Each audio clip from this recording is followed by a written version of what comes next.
खबरों के पीछे की असल खबर जानना चाहते हैं तो देखते रहिए पॉइंट ब्लैंक बाय पुष्पेंद्र।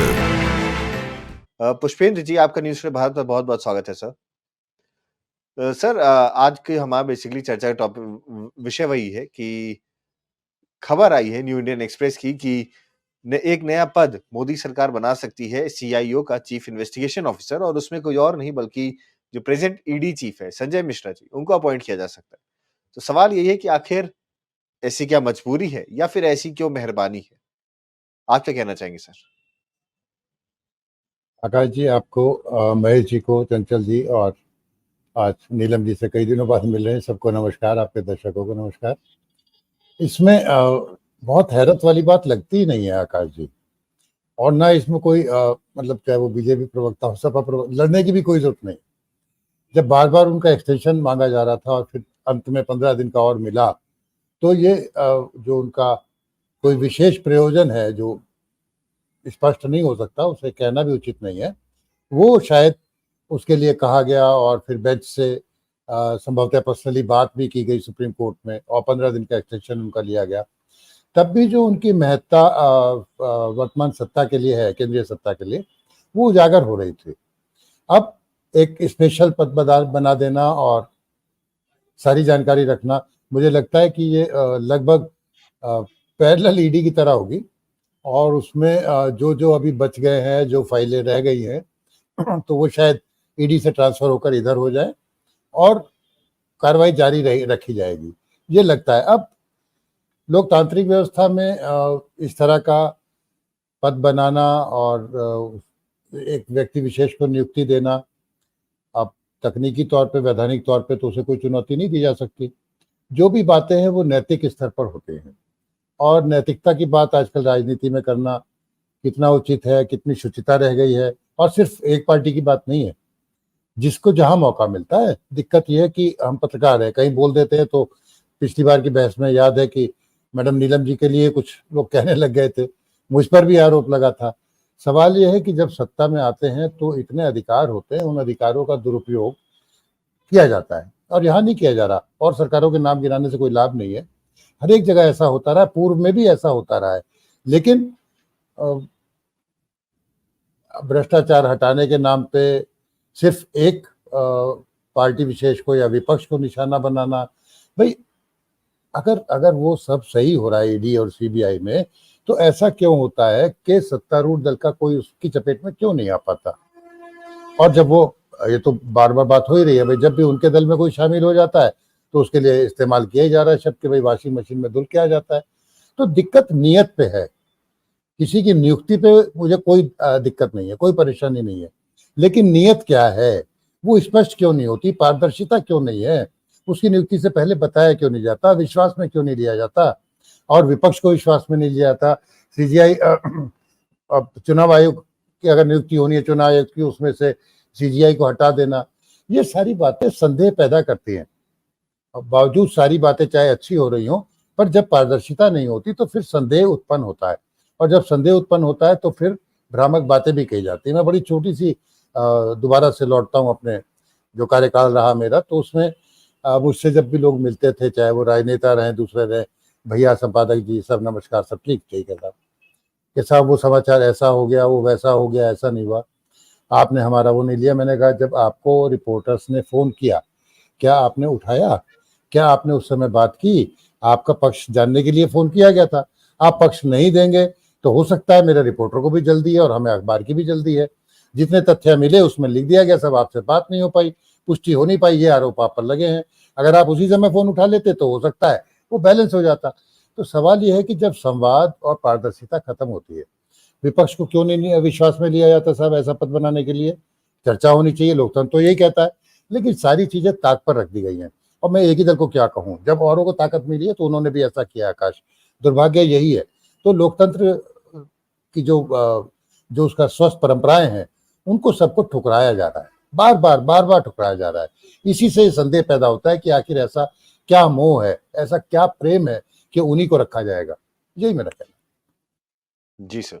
मैं नीलम जी के पास चलूंगा। नीलम जी, एक चंचल जी, मैं आपके पास आता हूँ। नीलम जी से सवाल लेते फिर मैं आता हूँ जी। नीलम जी, मेरा एक छोटा सवाल है कि अभी एक हालिया ही एक रिपोर्ट आई है कि सबसे ज़्यादा जो भ्रष्टाचार है वो कोई और मंत्रालय नहीं बल्कि गृह मंत्रालय में ही। अब जब ये नया पोस्ट बनेगा सीआईएओ का और इसके अंडर ईडी, सीबीआई दोनों काम करेंगे। कहीं न कहीं ये जो दोनों मंत्रालय हैं, कहा जा रहा है कि कई ऐसे केसेस हैं जिनमें ईडी का भी इन्वॉल्वमेंट है और सीबीआई का भी इन्वॉल्वमेंट है। तो इसीलिए इन दोनों के ऊपर एक हेड बनाया जा रहा है ताकि इसको अच्छे से मॉनिटर किया जा सके। तो बेसिकली सवाल मेरा यही है, क्या इसके बाद जो अगर नए सीआईओ बनेंगे तो क्या उनका जो नज़रें हैं वो गृह मंत्रालय की तरफ घूमेंगी? क्या कहना चाहेंगे आप? जी, देखिए, पहले तो आपको इन दोनों के अलग-अलग फंक्शंस पता होने चाहिए। ईडी के काम क्या है और सीबीआई के काम क्या है, ओवरलैप होने का तो चांस ही नहीं है। जो बेसिकली जो ईडी एक कॉन्स्टिट्यूशनल बॉडी है और उसके जो फंक्शंस हैं वो बड़े लार्ज स्केल के हैं, जैसे फॉरेन एक्सचेंज का है और मनी लॉन्ड्रिंग के केसेस हैं और फ्यूजिटिव इकोनॉमिक ऑफेंडर्स जो देश छोड़ के भाग जाते हैं, वो बड़े-बड़े मसलों के लिए ईडी एक एक जो कॉन्स्टिट्यूशनल बॉडी बनाई गई थी और इसके पास अब अपनी इन्वेस्टिगेशन का भी पूरी एजेंसी है, उस जिस तरीके से ये काम करती है। और ये तो बिना समन के भी किसी को भी 60 दिन के लिए अंदर भेज सकती है। आपको कोई ज़रूरत नहीं है किसी और एजेंसी की ईडी को सशक्त बनाने के लिए। और सीबीआई जो है वो दूसरे छोटे-मोटे मामलों के लिए करप्शन की और जो इंटरपोल के साथ असिस्टेंस का होता है। तो और जबकि हम जानते हैं कि ईडी को आजकल छोटे-छोटे मैटर्स में भी जो है किस तरह से डेलिबरेटली इस्तेमाल किया जाता है, जिस पर पॉलिटिकल पार्टीज ऑब्जेक्ट भी करती हैं कि उन मसलों के लिए ईडी बना भी नहीं है, जितने छोटे केसेस को ईडी को दे दिए जाते हैं। तो उसकी ईडी के पास आने की वजह यही है कि आप बिना समन के किसी को भी अरेस्ट कर सकते हैं, 60 दिन के लिए जेल डाल सकते हैं, तब तक आप अपने लेटर्स बनाते रहिए। तो जो एक बहुत एक्सट्रीम पावरफुल जो पावर्स है जो ईडी के पास है, वो किसी और एजेंसी के पास नहीं है। ये तो एक नया पद क्रिएट करना है। संजय मिश्रा को ज्यादा टाइम अब आप नहीं रख सकते और ईडी के अंदर ही एक नया पोस्ट वो भी आप क्रिएट नहीं कर सकते, तो इसलिए आपने बाहर एक्सटर्नली करने का एक प्रोविजन किया है। अब आप देखिए, ईडी जो है वो एक कॉन्स्टिट्यूशनल बॉडी है जिसको इंडिपेंडेंट होना चाहिए और अब आप क्या कर रहे हैं, एक कॉन्स्टिट्यूशनल बॉडी के ऊपर और सीबीआई के साथ मिला के एक और पॉलिटिकल अपॉइंटमेंट आप करना चाहते हैं। तो जो कॉन्स्टिट्यूशनल बॉडी होती है, हम ये मानते हैं कि वो इंडिपेंडेंट होती है और ट्रांसपेरेंटली काम करती हैं। अगर इस ईडी के ऊपर एक और ऑफिसर बिठा दिया जाएगा तो उसकी ट्रांसपेरेंसी और इंडिपेंडेंसी कहाँ रह जाएगी? वो क्वेश्चनेबल है। जो मैंने कहा, अगर इन्होंने ऐसा बना भी दिया तो वो जो है ये अपने आप ही लीगली क्वेश्चनेबल हो जाएगा, क्योंकि कॉन्स्टिट्यूशनल बॉडी को इंडिपेंडेंट होना चाहिए, ट्रांसपेरेंट होना चाहिए। अगर उस बॉडी के ऊपर आप एक और बॉडी बिठा देंगे तो वो उसकी ट्रांसपेरेंसी कहाँ रह जाएगी? तो ये एक बहुत बड़ा सवाल यहाँ पे आता है। फिर दूसरा ये है कि जो संजय मिश्रा हैं वो एक्चुअली सरकार उसको अपने हाथ से जाने नहीं देना चाहती। वो एक बहुत अच्छा उनके लिए वेपन है और बहुत कुछ, जैसे मैंने कहा कि उन्होंने डिलीवर किया है गवर्नमेंट के लिए, तो अगर वो चले जाते हैं तो कोई और इतना अच्छा बेहतरी से उनका काम नहीं कर पाएगा। तो अगर उन्हें एक नई पोस्ट बनानी है, हो सकता है वो फिर से एक ऑर्डिनेंस ले आए। अगर उसके बाद कहेंगे कि हम लॉ बनाएंगे या कॉन्स्टिट्यूशन में चेंज करेंगे, ऑर्डिनेंस लाके भी बना सकते हैं, जिससे कि ये चैलेंज होने से बच जाएगा। लेकिन सरकार पिछले कुछ समय में बार-बार जो भी सुप्रीम कोर्ट के ऑर्डर होते हैं उसके अगेंस्ट ऑर्डिनेंस लाके वो नया एक्ट बनाने की कोशिश करती है, जो ऑलरेडी चैलेंज है। ये इस तरह का केस भी कि वो जानबूझकर केसेस के अगेंस्ट जाके ऑर्डिनेंसेस लाती है। तो एक लीगल केसेस का एक बड़ा पेंडोरा सा खुलने वाला है। इतनी सारी जो इश्यूज हैं वो सामने आ जाएंगे। लेकिन आप इसमें एक चीज देखिए, अभी सरकार ने इसको अनाउंस नहीं किया है, ये सिर्फ हमें न्यूज़पेपर के थ्रू मिला है। बहुत सारी चीजें हैं जो सरकार करना चाहती है, लेकिन ये नहीं उसे समझ में आता कि ये दांव जो है वो सही पड़ेगा या उल्टा, तो वो एक शोषा छोड़ देते हैं। एक न्यूज लीक कर दी जाती है, जैसे कुछ समय पहले यूनिवर्सल सिविल कोड की हुई थी, नया कॉन्स्टिट्यूशन बनाने के लिए हो गई, और सारी आईपीसीज जो है, एविडेंस एक्ट है, क्रिमिनल एक्ट है, उसके लिए एक नया प्रपोजल उन्होंने लाके रख दिया। इसी तरह से ये भी है। तो ये टेस्ट करते हैं कि इसका रिजल्ट इन्हें किस तरह से मिलेगा और उसके बाद ही वो डिसीजन लिया जाता है। तो ये जो सीआईओ वाला जो है, ये भी इन्होंने कोशिश की है, कर भी सकते हैं, कर भी देंगे, कोई भरोसा नहीं है। बट ये इस पे क्वेश्चन आएगा कि वो कितना ट्रांसपेरेंट रहेंगे, कितना इंडिपेंडेंट रहेंगे, क्योंकि सभी जानते हैं उनका इस्तेमाल जो है, जो चल रहा है, उसी की एक एक्सटेंशन है। कान को सीधे हाथ की बजाय पीछे से पकड़ेंगे। ईडी डायरेक्टली नहीं होंगे, इनडायरेक्टली संजय मिश्रा ही ईडी रहेंगे। सीबीआई तो सिर्फ बहाना है, जैसे आप लोग कई बार कहते हैं, निशाना तो ईडी है और सीबीआई सिर्फ बहाना है कि उसको साथ में लाना है। तो जो मेन डिपार्टमेंट है वो संजय मिश्रा ही लीड करते रहेंगे और पहले की तरह काम करते रहेंगे। ऐसी सरकार की इंटेंशन लगती है। जी जी मैम। मैं चंचल जी के पास चलूंगा। चंचल जी, अपनी बात 1 मिनट में कंप्लीट कर लीजिए और फिर हम कंक्लूजन की तरफ बढ़ेंगे। जी। देखिए आकाश जी, मैं नीलम मैम ने बहुत अच्छी बात कही, मैं आपकी बातों से बहुत अच्छी पत्रकारिता करती हैं, मैं मेरा साधुवाद है आपको। और सर ने बहुत अच्छी बात कही कि आखिर संजय मिश्रा से कोई मिशन जो है अधूरा जो रह गया है उसको पूरा करना है, या जो भी है जो टारगेटेड है वो टारगेटेड काम करना है। आप सोचो पूरे देश में इतने भ्रष्टाचारियों की बात होती है, ये ईडी, सीबीआई, विजिलेंस लगा लगा के ये लोग क्या काम करते हैं, उनको लाने का काम करते हैं। अब आप देखिए, अगर कहीं भी अगर समझिए छापे पड़ रहे हो तो उसके बाद अगले 2-3 दिन में समझिए कोई घटना चक्र होने वाला है। आपने देखा होगा जिस तरीके से अंबुजा सीमेंट को लेकर के चर्चा हुई अडानी जी को दिलाने के लिए, ये कौन नहीं जानता है। उसी तरीके से आपने देखा होगा कोलकाता में, महाराष्ट्र में, प्रदेश दर प्रदेश सारे के सारे प्रदेशों में जो ईडी, सीबीआई, विजिलेंस का इससे दुरुपयोग कर रही भारतीय जनता पार्टी के लोग। और मैम की बात से मैं बहुत सख्त से सहमत हूं कि आप एक तरफ कहते हो कि इंडिपेंडेंट बॉडी है, फिर उसके ऊपर एक और आदमी बैठाना चाहते हो, तो फिर इंडिपेंडेंट कहां रह गया वो। तो कई सारे सवाल ये हैं, और भारतीय जनता पार्टी के लोग लोकतंत्र का सरेआम गला घोट रहे हैं, और ये बहुत ही हास्यास्पद है, बहुत दुख की बात है। लेकिन प्रधानमंत्री जी चाहते हैं, उनको पता है कि जमीन खिसक रही है। और मैं कम से कम जो अभी आपने एक बात का जिक्र किया कि गृह मंत्रालय में सबसे ज्यादा जो है शिकायतें आई हैं भ्रष्टाचार की, और कितने सारे पेंडिंग जो इश्यूज हैं वो सबको पेंडिंग रखा गया है, और अदर मंत्रालय कंपैरिजन में। तो उसके ऊपर जो कोई अपना एक ऐसा आदमी हो जो हमारे इशारे पे सारे के सारे काम करे, उसी की दिशा में जो ये पद क्रिएट किया गया है। और ये लोग लगातार संविधान को ठेस पहुंचाने की कोशिश करें। आप सोचिए, प्रधानमंत्री जी के एक क्या नाम है, मेरा ख्याल है कि आर्थिक सलाहकार, उन्होंने क्या बोला कि संविधान बदलने की जरूरत है। आप सोचो कि इतने बड़े बड़े बयान इस सरकार में हो रहे हैं, और ये दिलवाए जा रहे हैं, बल्कि उसके प्रति साजिश की जा रही है कि हमें ये करना है। और सच बताऊं, आज देखिए पूरे देश में जो आग लगी हुई है, आपने देखा होगा, चाहे मणिपुर हो, चाहे हरियाणा हो, ये उसी के कई सारे परिणाम है। भारतीय जनता पार्टी के लोग डिवाइड एंड रूल जवाब देते हैं सर, कर रहे हैं।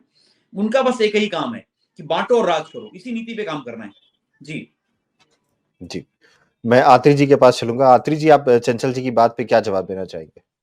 सर शॉर्ट रखिएगा थोड़ा। जी देखिए शुक्ला जी, मैं केवल एक ही बात कहूंगा, क्योंकि ईडी और सीबीआई को नया डिपार्टमेंट तो नहीं है, तो पहले भी से चले आ रही है, और ईडी और सीबीआई अपना काम करते हैं, मैं उस पर कोई टिप्पणी नहीं करूंगा, क्योंकि ईडी का जो काम होता है ईडी करेगा, और जो सीबीआई का काम है सीबीआई करेगा, और बगैर किसी पक्षपात के कार्य होता है। ये कोई नया वो नहीं है, मैं किसी पे व्यक्तिगत पे जाऊं, क्योंकि ईडी और सीबीआई जो काम करेंगे, क्या दिक्कत है। लेकिन जिन्होंने गलत काम किया है, जिन्होंने मलाई खाई है, 2 नंबर के काम किए, वे लोग डरेंगे, ठीक लोग तो डरेंगे नहीं। और ईडी सीबीआई कोई ऐसा डिपार्टमेंट तो है नहीं किसी को भी राह चलते हुए कोई व्यक्ति को पकड़ के जेल के अंदर डाल देंगे। अरे भाई, जिन्होंने भ्रष्टाचार किया, गलत काम की है, केवल उन्हीं लोगों को डर है। और सीबीआई और ईडी तो आज से नहीं, इतिहास में पहले से भी काम करते आए हैं। संजय मिश्रा, अजय मिश्रा, नरोत्तम मिश्रा, कोई ना कोई व्यक्ति तो पद महेश भाई लगे हाथ इस जवाब दे दो। नारायण राणे, शुभेंदु अधिकारी, हेमंत बिश्व शर्मा, मुकुल रॉय और छगन भुजबल, अजीत पवार, ये लोग कौन लोग हैं? कौन से वॉशिंग पाउडर में धुला आपने? कौन सी वॉशिंग मशीन का प्रयोग किया? तो आपकी ईडी गई थी नहीं गई थी यहाँ पे? और कैसे इन्हें छोड़ दिया? आपको पता होना चाहिए, आपको जानकारी होनी चाहिए इस बात की। है जानकारी? जी चंचल जी, वो अपनी बात कंप्लीट कर ले, फिर हम लोग कंक्लूजन की तरफ बढ़ते हैं। इसका जवाब देना, जैसे हम लोग यहाँ जुमलेबाजी सुनने के लिए थोड़ी बैठे हैं, तार्किक बात करें हम लोग कम से कम। जी आत्री जी, 1 मिनट में बात कंप्लीट कर लीजिए सर।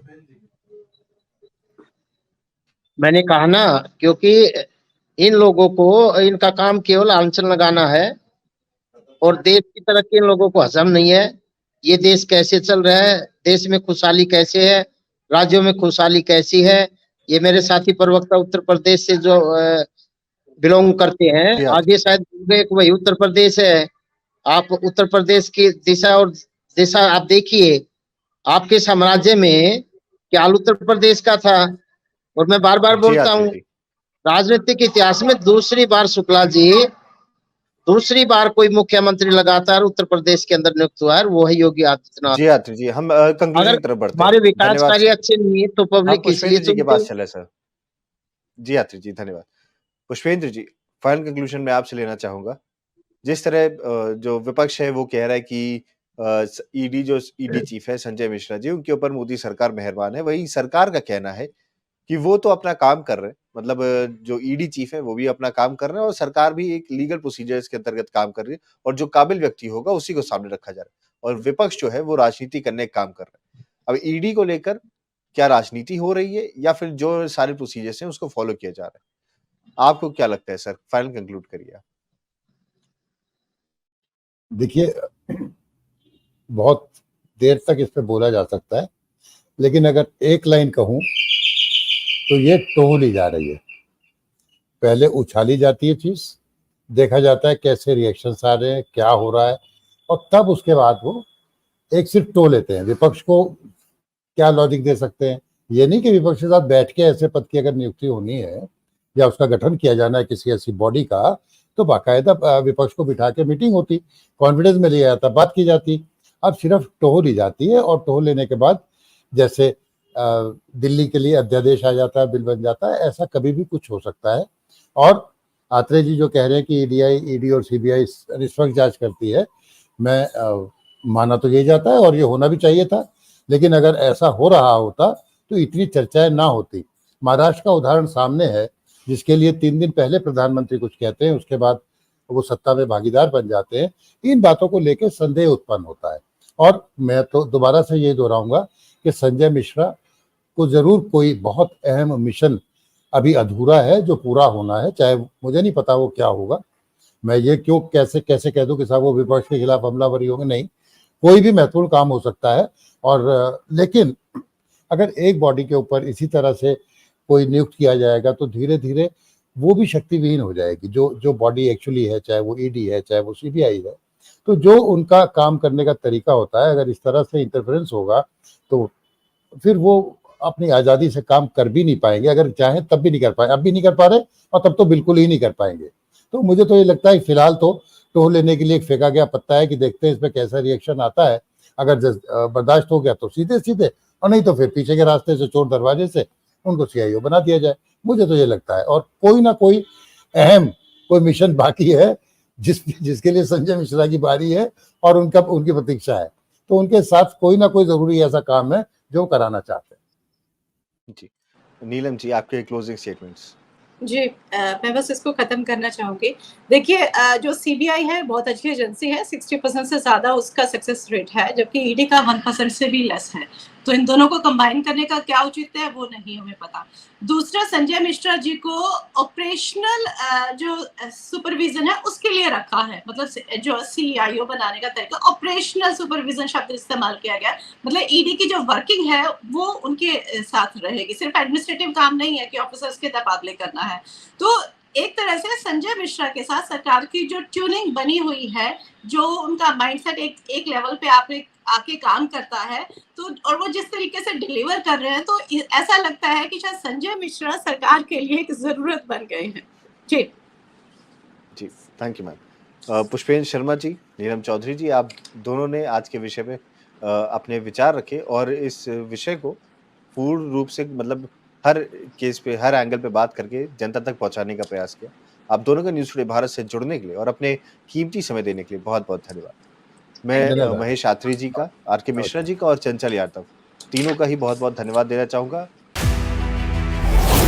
खबरों के अंदर की खबर, ना काहू से दोस्ती, ना काहू से बैर। सुर्खियों का मतलब क्या है? खबरों के पीछे की असल खबर जानना चाहते हैं तो देखते रहिए पॉइंट ब्लैंक बाय पुष्पेंद्र। क्या सही क्या गलत, फैसला होगा आपका।